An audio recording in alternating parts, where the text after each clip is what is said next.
우리가 살면서 무엇을 가장 인생에 가치 있는 것으로 여깁니까? 행복이라고 여기십니까? 많은 사람들이 얘기는 그렇게 합니다. 행복이요. 근데 그게 붙이죠, 그죠? 근데 행복한 것도 돈이 있어야 되는 거 아닙니까? 그죠? 세상적으로 위치가 좀 있어야 되는 거 아닙니까? 성공해야 되는 거 아닙니까? 라고 붙입니다, 그죠? 조건을. 외모는 어떻습니까? 젊은 사람들 보면 만날 때 소개시켜준다 그러면 맨 먼저 물어보는 게 뭡니까? 뭐라 그럽니까? 예쁘냐? 잘생겼냐? 그겁니다. 그 사람이 인격이 어떤가? 그 사람이 배경이 어떤가? 그 사람의 비전이 뭔가? 그 사람이 지금 직장인인가? 그런 건 아닙니다. 예쁘냐? 이렇게 물어봅니다. 이 잘못된 가치관 때문에 행복해지는 게 아니고 점점 더 파멸로 가는 사람들이 얼마나 많은지 모릅니다. 참 안타깝습니다.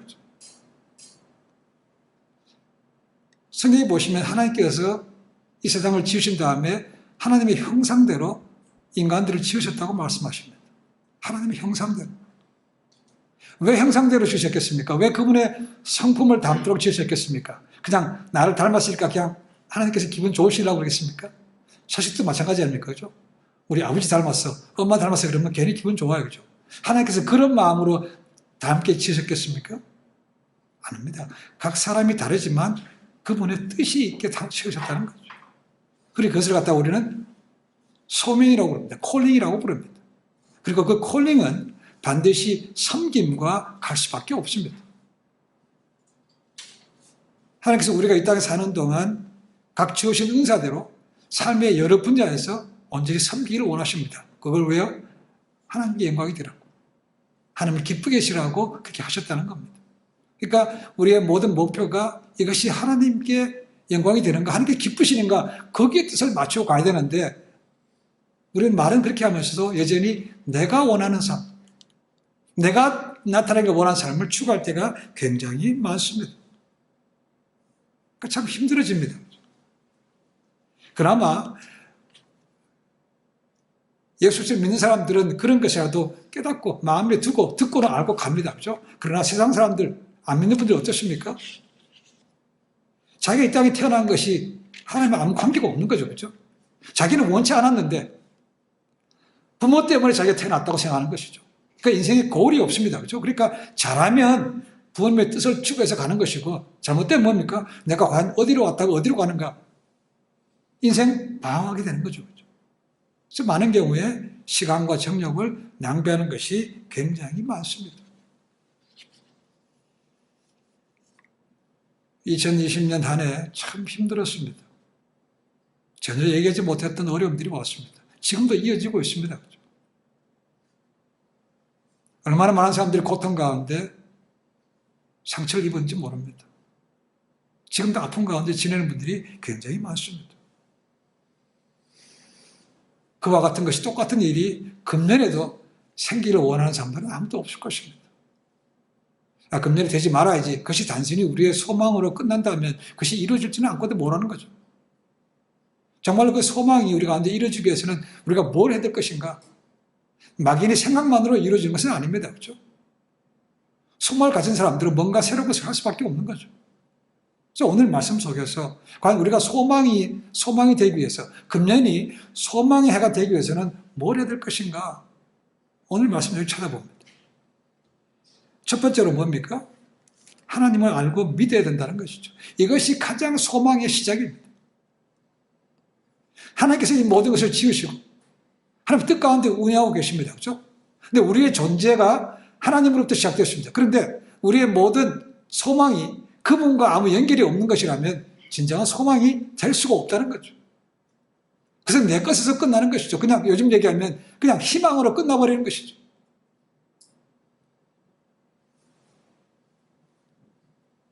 우리가 잘 아는 말씀입니다. 오늘 본문은. 그죠?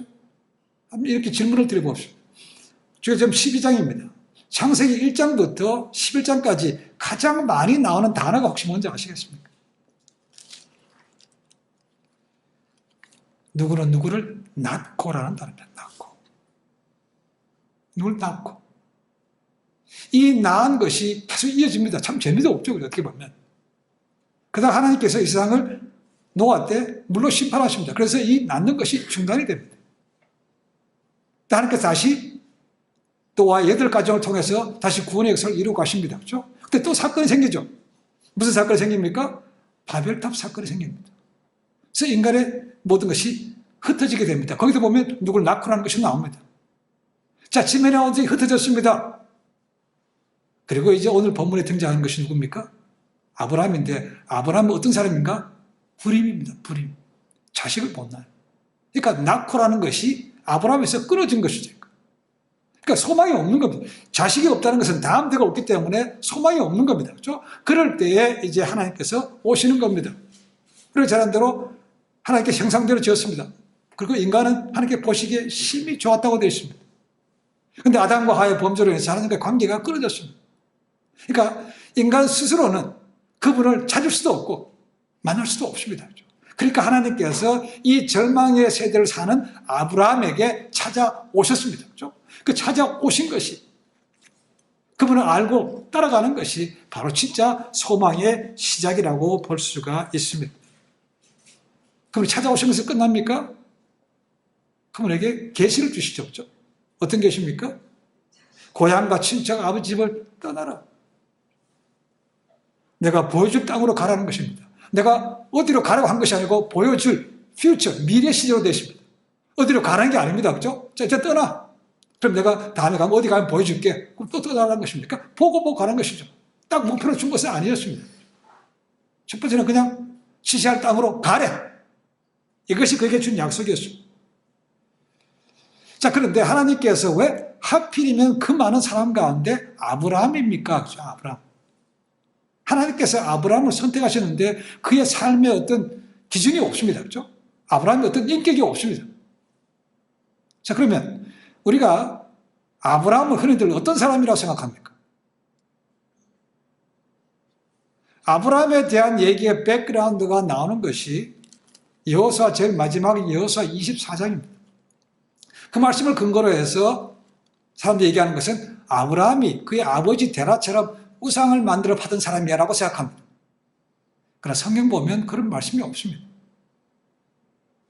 여호수아 근거가 되는 여호수아 24장 말씀 보시면 그의 아버지 데라가 강 건너편 메소포타미아 그 지역에서 우상을 섬겼던 자라고 되어 있습니다. 우상을 만들어 팔았던 것은 아무 얘기가 없어요. 그런데 우리는 어떻게 그렇게 알고 있습니까? 잘못 알 수도 있고, 또 하나 소스는 탈무드입니다. 랍비 가운데 히야라는 사람이 있습니다. 그 사람이 탈무드에 보면 이 데라가 우상 장사를 했다고 기록하고 있습니다. 섬기는 것에서 더 나아가서 우상을 만들어 팔았다는 거죠. 그러니까 그 밑에서 영향을 당연히 아브라함도 받았었겠죠. 그렇죠? 만들었다는 기록은 없지만 어쨌거나 아브라함도 우상을 섬겼을 것입니다. 그렇죠? 그런데 어느 날 계시가 아브라함에 임한 다음에 아브라함이 그 모든 우상들을 깨뜨려 버렸대요. 그러니까 아버지 데라가 너무 놀란 거죠. 그렇죠? 그래서 묻습니다. 근데 하나님 나타나셔서 이거 하지 말라 그런다. 그렇게 해가지고 데라가 아브라함 아들의 말을 듣고 같이 떠났다고 기록하고 있다는 것입니다. 성경에는 만족이 없어요. 그죠? 이거는 탈무드에 나온 얘기입니다. 근데 분명한 것은 어쨌거나 아브라함이 그 아버지 데라와 함께 우상을 섬겼던 사람인 것은 분명합니다. 그런 사람에게 하나님께서 오셔서 이제 그를 부르신다는 거죠. 자, 우리가 성경에서 보면 하나님께서 아브라함을 몇 번 불렀습니까? 오늘 말씀 보시면 하나님께서 아브라함을 부른 장소가 어디라고 되어 있습니까? 하란이라고 되어 있습니다. 그렇죠? 그래서 한 번이라고 생각합니다. 그러나 성경적으로 보면 하나님께서 아브라함을 2번 불렀습니다. 한 번은 오늘 본문에 나오는 하란이고 또 한 번은 어디에 나옵니까? 그의 고향. 어디입니까? 갈대아 우르에서 부르셨다는 거죠. 어떻게 압니까? 근거가 사도행전 7장에 나옵니다. 사도행전 7장은 사도행전에 나오는 첫 번째 순교자 스데반 집사가 공회원들에게 불러와서 재판받으면서 자기가 스스로 변호했던 말씀이 기록되어 있습니다. 한편의 설교라고도 볼 수 있고 짧게는 구약에 대한 모든 것을 쫙 설명하는 거라고 볼 수 있습니다. 거기 보시면 사도행전 7장 2절 3절에 이런 말씀이 있습니다. 스데반이 이르되 여러분 부형들이여 들으소서 우리 조상 아브라함이 하란에 있기 전 메소포타미아에 있을 때에 여기가 우르입니다. 고향. 영광의 하나님이 그에게 보여 이르시되 내 고향과 친척을 떠나 내가 내게 보일 땅으로 가라 하시니라고 되어 있습니다. 그러니까 첫 번째는 그 하란 고향에 있을 때 하나님께서 가라고 하신 것이고, 가서 도착한 것이 어디입니까? 하란이었죠. 그죠? 하란에서 머물렀을 때 또 하나님께서 가라고 하셨다는 거죠. 그렇지만 그 아버지 데라는 하란에서 그냥 살았습니다. 그런데 아브라함과 그 가족들은 떠났다는 거죠. 그래서 하나님께서 그를 부르신 것이 두 번이라고 생각합니다. 하나님께서 사람을 지으시고 아담과 하와가 범죄하신 그때에 약속하셨습니다. 그렇죠? 이제 내가 이 세상을 구원하실 것이다. 관계가 단절됐지만 심어가다 죽을 수밖에 없지만 관계를 회복시키겠다는 그 말씀을 기억하고 이 절망의 세대를 살고 있는, 소망이 없는 세대를 살고 있는 아브라함에게 나타나셔서 그를 부르시는 것이죠. 그러니까 소망의 시작은 우리의 주인 되신, 생명 되신 하나님을 알고 믿는 것에서 시작한다는 거죠. 두 번째는 뭡니까? 하나님께 주시는 약속을 믿고 순종해야 된다는 겁니다. 그 약속은 참 좋습니다. 그렇죠? 근데 만나는 건 좋아요. 믿는 건 좋습니다. 근데 그 다음에 따라야 되는 것이 뭡니까? 떠나는 거였습니다. 지시할 땅으로 가래요. 떠나라는 것입니다. 아브라함이 고향을 떠날 때가 75세인지는 모릅니다. 오늘 보시면 하란에서 그가 떠날 때가 75세였다는 거죠. 자, 하란에 얼마 동안 머무는지 잘 모릅니다. 아브라함이 75세에 우르에서 떠나라 해서 다시 하란에 갔을 때도 똑같이 75세일 수 있습니다. 그렇죠? 떠났는지 아니면 그 전에 75세 전에 우르에서 부르신지 정확히 모릅니다. 그래서 우리가 일반적으로 하나님께서 떠나갈 때가 75세였다고 봅니다. 요즘 나이로 따진다면 50세가 넘는 적지 않은 나이입니다. 고향입니다. 거기에 자기 기반이 다 있습니다. 그렇죠? 근데 그걸 놓고 떠나래요. 그리고 정확히 어디를 가라고 말씀하신 것도 아닙니다. 그렇죠? 일단 떠나. 근데 아브라함이 떠났다는 거죠. 떠났어요. 그럼 아브라함은 어떻게 이렇게 모든 기반을 내버려두고 적지 않은 나이에 떠났습니까? 아브라함이 자기 고향에 대해서 뭔가 좀 불만이 많았던 거 아닙니까? 그래서 쉽게 떠난 거 아닙니까? 생각할 수도 있습니다. 그렇죠? 근데 한번 생각해 보시는 것은 우리가 그런 모든 기반들을 놓고 따라갈 때는 뭡니까? 내 삶에 뭔가 획기적인 것이 있지 않으면 안 가죠. 내가 왜 갑니까? 그걸. 근데 아브라함에게는 생전 처음 본 하나님 나타나셔서 거기에 계시 줬는데 모든 미련 없이 그냥 떠났다는 겁니다. 그 하나님께 주시는 약속의 말씀이 그의 가슴을 뜨겁게 만들었다는 것이죠. 그러니까 떠났다는 거죠. 성경에 그건 기록하고 있지 않습니다. 그렇죠? 그러면서 일방적인 약속을 주십니다. 약속은 복을 주시겠다는 것인데 그 복이 구체적으로 세 가지입니다. 너로 하여금 큰 민족이 되게 하신다. 두 번째는 너의 이름을 창대하게 한다. 세 번째는 너가 복의 근원이 된다. 근데 그 당시로 보면요, 이게 말도 안 되는 얘기입니다. 자식도 없어요. 아기를 못 낳아요. 근데 어떻게 이름이 창대하게 되고 세상에 복의 근원이 됩니까? 내 씨가 바다에 버려져 많게 됩니까? 그죠? 이게 말이 안 되는 얘기입니다. 근데 그 말씀이 믿어졌다는 겁니다. 그게 소망이 되니까 떠날 수 있었다는 거죠. 두 번째는 뭔가? 너를 축복하는 자에게 복을 주고 너를 저주하는 자에게 저주하신다. 바꿔 얘기하면 냅니다. 내게 잘하는 사람에게 복을 주고 내게 못하는 자에게 하나님께 벌 주신대. 야, 내가 뭔데, 그죠? 그토록 하나님께 대단하게 보십니까? 이게 두 번째 복입니다. 세 번째는 세상 모든 족속이 너로 인해서 복을 얻을 거래요. 세상 모든 족속이. 자, 이 우리는 아브라함입니다. 원래 이름은 아브라함입니다. 이것은 하나님이 높으신 영광의 아버지시라는 뜻입니다. 나중에 이름이 바뀌죠. 그죠? 아브라함으로 바뀝니다. 내가 세상 모든 열국의 아버지라는 거죠. 열국의 아버지래. 이름이 바꿔집니다. 그죠? 아브라함이 누군데? 아브라함이 무엇인데 이런 놀라운 복을 그냥 주십니까? 라는 겁니다. 그런 지극히 평범하게 사는 보통 사람일 뿐입니다. 그죠? 세상도 기억하지 못합니다. 자녀도 없어요. 특별한 전능이 있는 것도 아닙니다. 유명한 사람도 아니에요. 그런 사람 부르고 네가 복의 근원이 된다고 하신 말씀이 그 말씀을 들었을 때 그냥 쉽게 생각하면 말도 안 되는 소리야. 그냥 흘려버리거나 아니면 정말로 이것이 뭔가 있나 보다 하고 가슴이 뜨거워져서 갈 수 있다는 건데 아브라함은 두 번째라고 생각됩니다. 떠밀어서 간 것이 아닙니다. 억지로 간 것이 아니었어요. 그가 자발적으로 떠났다는 것입니다. 그러니까 하나님의 부르심에는 뭔가 현실을 뛰어넘는 뭐가 있던 걸 믿었기 때문에 그것이 소망이 됐기 때문에 떠날 수 있었다는 거죠. 그렇죠? 근데 순종하는 것은 쉽지가 않습니다. 아브라함이 나중에 열국의 아버지가 되죠. 그렇죠? 믿음의 조상이 됩니다. 그 모든 타이틀을 얻는 시작이 뭡니까? 하나님의 음성을 듣고 떠났다는 겁니다. 떠났어요. 여러분, 떠나기가 쉽습니까? 어렵습니다. 근데 아브라함은 떠났다는 거죠. 우리 한 해도 하나님께서 우리를 부르시고 가라고 하실지 머무르라고 하실지 그건 모릅니다. 그렇죠? 근데 그것이 맞다면 우리는 말씀에 순종해서 가야 된다는 거죠. 그래야 소망을 볼 수 있다는 겁니다. 하나님 아는 것이 시작입니다. 들었으면 하나님 말씀에 순종하는 것이 이어져야 된다는 거죠. 세 번째로 뭡니까? 하나님께 진정한 예배를 드린다. 예배를 드려야 된다는 거죠. 아브라함이 소망을 품고 고향을 떠나서 하란에 도착했습니다. 아버지는 그게 좋다고 계속 머물러 살았습니다. 그런데 하나님께서 또 부르십니다. 야, 넌 떠나. 떠나서 도착한 것이 가나안이었습니다. 가나안 땅에서도 세겜, 그 다음에 모레라는 곳이었고, 그 다음에 상수리 나무 밑이라고 나옵니다. 그렇죠? 요즘 얘기하면 가나안국, 세겜시, 모레읍, 그 중에서도 상수리 나무, 이것이 오늘 나오는 아브라함이 예배를 드린 곳이라고 되어 있습니다. 자, 그렇다고 해서 아브라함이 그 말씀하신 곳에 도착하자마자 첫 번째 왔으니까 예배 드려야지, 그 정도로 영적인 사람이 아니었습니다. 그렇게 한 것이 아니었어요. 오늘 말씀 보시면 하나님께서 그에게 주시는 또 약속의 말씀을 듣고 그때서야 예배를 드린 것입니다. 그것도 어디라고요?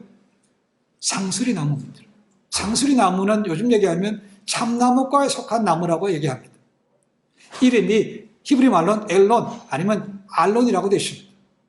학자들은 이 이름이 신이라는, 하나님이라는 엘이라는 단어에서 나왔다고 생각합니다. 왜냐하면 이 상수리 나무가 굉장히 종교적인 대상이 있기 때문에 그렇습니다. 우리 가지고 있는 성경책도 보시면 이 상수리 나무가 굉장히 거룩한 장소로 나옵니다. 이 창세기 35장에 가면 야곱이 이제 이 세겜에 있는 사람들을 자식들이 죽였기 때문에 세겜 사람들이 추격을 받습니다. 도망갑니다. 그럴 때 이 상수리 나무 밑에다가 우상들이라든가 귀걸이 이런 우상들을 다 묻었다고 되어 있습니다. 그리고 리브가의 유모가 죽었을 때도 상수리 나무 밑에다 묻었다고 되어 있습니다. 사사 가운데 기드온이 있습니다. 사사기 6장에 보시면 그 기드온이 여호와 사자를 만난 것도 상수리 나무. 그리고 또 하나 있습니다. 이건 좋은 얘기면 나쁜 것도 있습니다. 다윗의 아들 가운데 아버지를 배반했던 아들이 있습니다. 그렇죠? 누굽니까? 압살롬입니다. 압살롬이 가장 자랑하는 게 뭡니까? 사람들이 보고 와 멋있다고 한 게 뭐였죠? 긴 머리였습니다. 긴 머리카락. 근데 나중에 처음에는 승기를 잡았지만 결국 나중에는 쫓겨서 도망하게 됩니다. 그렇죠? 근데 어떻게 됩니까? 머리카락이, 그 자랑했던 머리카락이 오히려 걸림돌이 되는 겁니다. 그렇죠? 상수리 나무 가지에 끼었습니다. 그래서 대롱대롱 말은 타고 있는데 말은 가버렸고 대롱대롱 매달려 있는 겁니다. 근데 다윗이 부하들에게 명령했습니다. 내 아들이 비록 내게 반역했지만 그를 죽이지 말라고 했습니다. 그렇죠? 근데 요압이 차원을 찔러 죽여버렸습니다. 그 자랑스러운 머리가 상수리 나무 가지에 걸리는 바람에 압살롬이 죽습니다. 결국은 항상 얘기합니다. 아버지께 불효했던 자가 결국 압살롬을 죽게 했다고 말합니다. 그것이 상수리 나무다. 그러니까 굉장히 종교적인 나무라는 거죠. 그러니까 실제로 그 당시에 이 가나안 땅에 살던 사람들은 가나안에 신이 있습니다. 그 당시 가장 많았던 신이 달의 신이라고 부르는 영어로 신, SIN이라고 섬겼는데 어디서 붙였는가? 여기 상수리 나무에서 그 믿는 달의 신을 섬겼다는 거죠.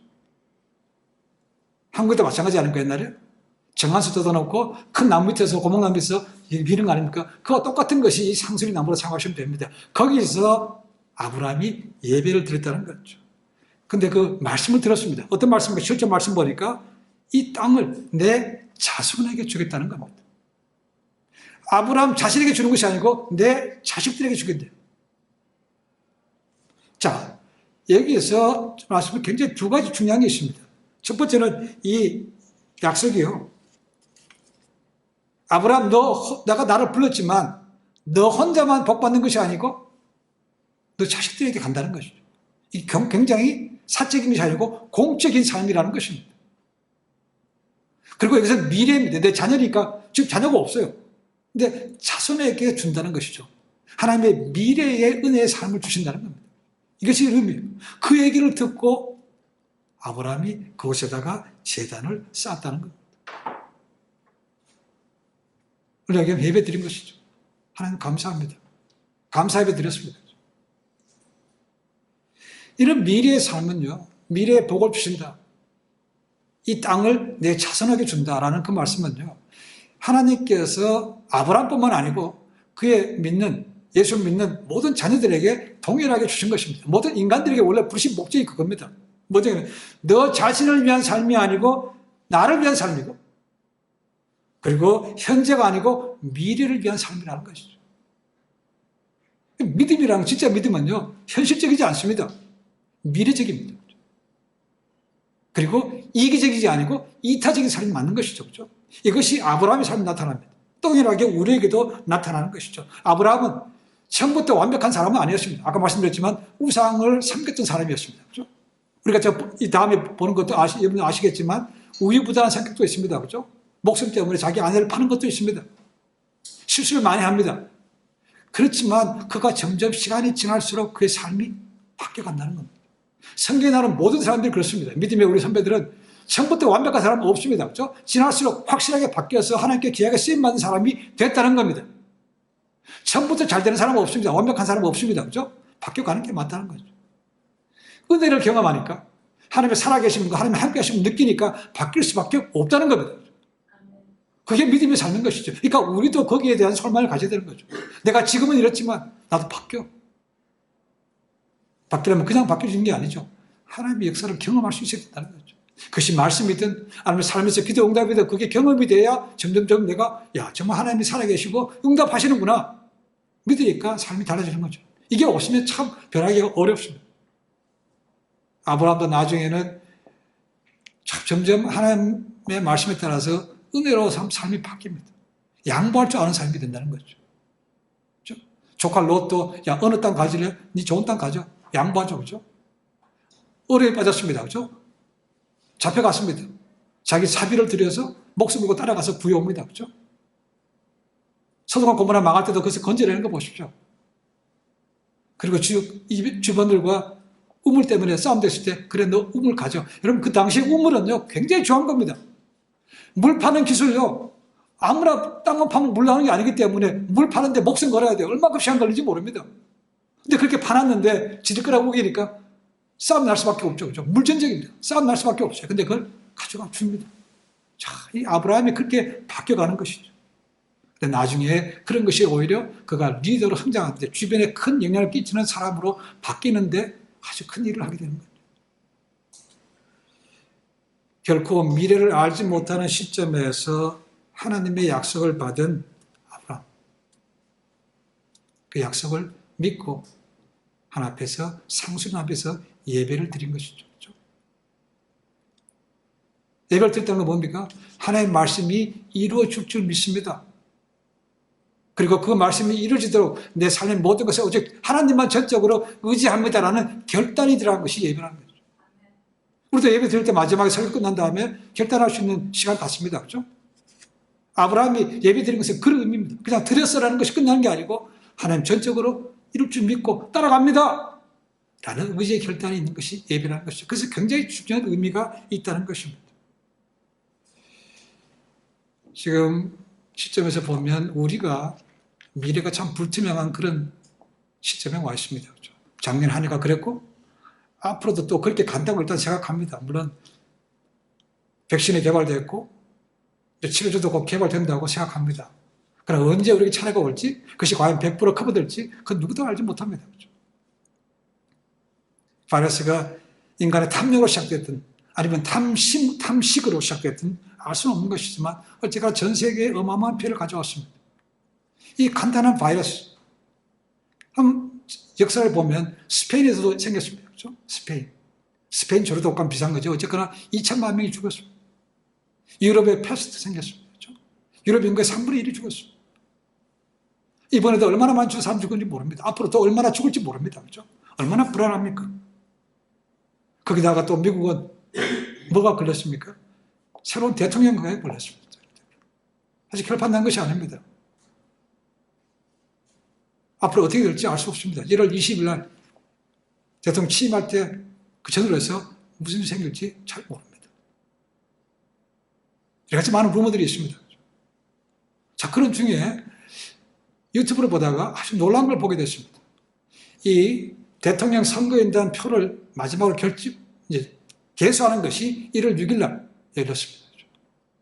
그래서 1월 5일 날 상하원이 합동으로 모여서 첫 번째로 모였습니다. 그래서 시작할 때 개회 예배를 드립니다. 기도문이 있어요. 개회 기도하는. 그 기도문을 듣고 너무 놀랐습니다. 그 기도를 드린 사람이 민주당 소속 하원의원입니다. 이름이 임마누엘 클리버라는 사람. 자, 우리가 기도할 때 앞에 쭉 얘기하고 마지막에 뭡니까? 예수님의 이름으로 기도합니다. 아멘 합니다. 그렇죠? 근데 뭐라고 되어 있는가? 자, 이게 되십니다. 우리는 유일신교적인 하나님의 브라마와 많은 다른 신앙에 의해 다른 이름으로 알려진 신의 이름으로 구합니다. Amen, A woman.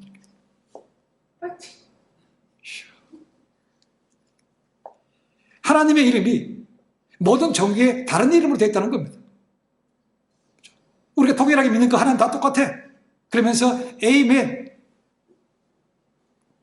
A woman. 그걸로 맞췄습니다. 놀라운 거는요, 미국이라는 나라에서 상하원, 미국 전체를 대변하는 사람이 대표기도 하는데 그렇게 얘기했다는 겁니다. 더 놀라운 건 이 사람이 하원의원 되기 전에 캔자스시티의 메이어였습니다. 메이어. 그리고 메이어가 되기 전에 직업이 뭔가? UMC, 유나이티드 메서디스트 처치의 목회자였습니다. 그럼 아멘이 뭔지 압니다. 그죠? Amen이 아닙니다. 그죠? 아멘은 그 뜻이 아니에요. 근데 마치 왜 남자만 그러냐? 여자도 마찬가지라서 A woman도 같이 붙였다는 거 아닙니까? 목회자가 이렇게 무식하겠습니까? 저는 몰랐다고 생각하기보다는 야, 정말 미국이라는 나라가 너무 막 갖고 있다는 거 생각이 들었어요. 이 개인으로 할 수 있는 문제가 아니라고 생각합니다. 뭔가 뒤에 큰 배후 세력이 있다고 생각합니다. 그것이 성경에서 말하는 적그리스도가 아닌지.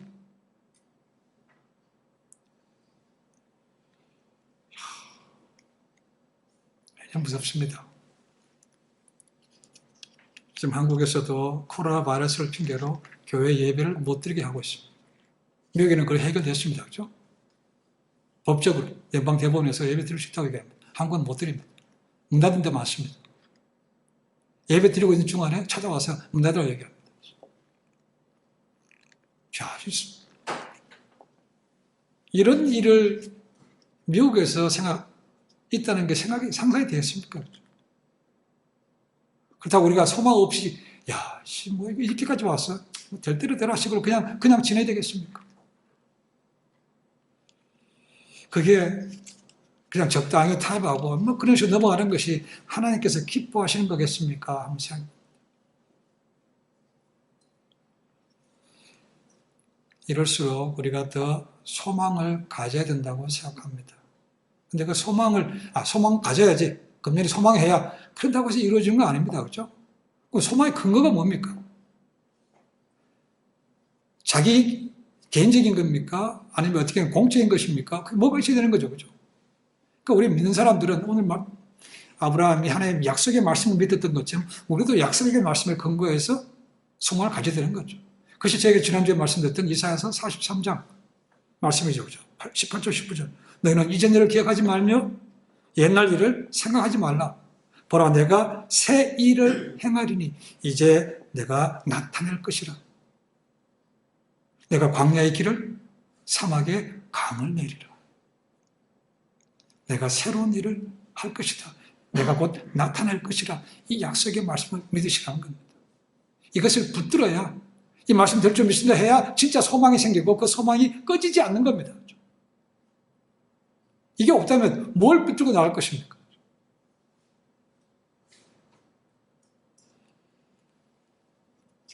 코로나 바이러스가 분명히 위기는 맞습니다. 그러나 우리가 직면한 것은 영적인 위험이라는 겁니다. 영적인 위험. 여러분 그걸 기억하십시오. 성경에 보십시오. 말세가 됐을 때 경제적인 위험 그렇게 얘기하고 있지 않습니다. 가장 중요한 것은 영적으로 위험이 온다는 겁니다. 배도하는 것이 생기고 제재가는 무리가 생겨서 마지막에는 선과 악의 싸움, 하나님 편에 있는가 아닌가 싸움이 생긴다는 것이죠. 지금 그 과도기에 있습니다. 흔듭니다. 어차피 마귀는 자기 마지막이 언제인 줄 압니다. 그러니까 그때가 되기 전에 하나라도 더 타락시켜서 자기 편을 만들라고 애쓰고 있는 것이죠. 그렇죠? 지금 그것이 오늘날에 나타난 코로나 바이러스 통해서 나타나는 영적인 흔드는 것이죠. 이럴 때 더욱더 하나님 앞에 가까이 나가야 됩니다. 다른 건 방법이 없습니다. 이게 남이 줄 수 있는 것이 아닙니다. 이제 예배가 드리지 못하잖아요. 여러분 예배가 굉장히 중요한 걸 기억하십시오. 사람들이 코로나 불생긴 것도 예배를 못 드리기 때문에 사람들 만나지 못하기 때문에 그렇습니다. 그 중에 하나 들어갑니다. 그렇죠? 예배가 얼마나 중요한지 모릅니다. 이제는 비대면 온라인으로 예배 드립니다. 그렇죠? 그나마 다행인 것이죠. 그런데 직접 모여서 예배 드리는 것과 그것이 또 차이가 있습니다. 이게 얼마나 갈지 모르지만 어쨌거나 우리가 혼자 예배 드리든 가족 예배 드리든 소그룹 드리든 간에 진짜 예배를 드려야 된다 그 말입니다. 진짜 예배. 사람 무식한 예배가 아니고 보이기 위한 쇼가 아니고 하나님 만나는 예배가 됩니다. 하나님은 아무것도 없는 이제 우상을 섬기던 아브라함을 찾아오셨지 않습니까? 그죠? 저는 감사하게도 우리는 이미 예수님을 구세주를 믿었습니다. 하나님의 자녀가 됐어요. 이미 소망 시작된 것입니다. 그죠? 시작됐지만 이제 떠나라고 하나님께서 가래요. 우리 갈 곳은 어디입니까? 본향이죠, 본향. 천성에서 가는 겁니다. 그죠? 그 중간에는 마귀가 얼마나 유혹의 길을 파는지 모릅니다. 요소에서 위협들이 많습니다. 그죠? 끝까지 가야 된다는 거죠. 어떻게 갑니까? 내가 매일 예배자로 가야 돼요. 예배자로. 예배자로. 너희 몸을 하나님 기뻐하시는 거룩한 산 제물로 드리라. 이것이 너희 드릴 영적 예배드리라. 주일에 무엇을 드리는 것이 아닙니다. 그죠? 삶 속에서 매일 예배자로 살아야 되는 것이죠. 이것이 우리를 하늘을 진짜 소망으로 인도하고 또 하나님의 새로운 역사를 보게 하시는 힘이 되는 줄로 믿습니다. 이제는 나가셔서 세상 속에 뭘 하든지 간에 예배자로 사십시오. 그리고 말씀을 붙드십시오. 그리고 하나님께서 가면 가고 서라면 서고 머무르면 머무르는 그런 삶을 통해서 하나님의 새로운 역사가 우리 삶의 모든 분야에서 나타나고 승리하는 삶이 되실 수 있기를 주님으로 간절히 축원해 드립니다. 기도하겠습니다.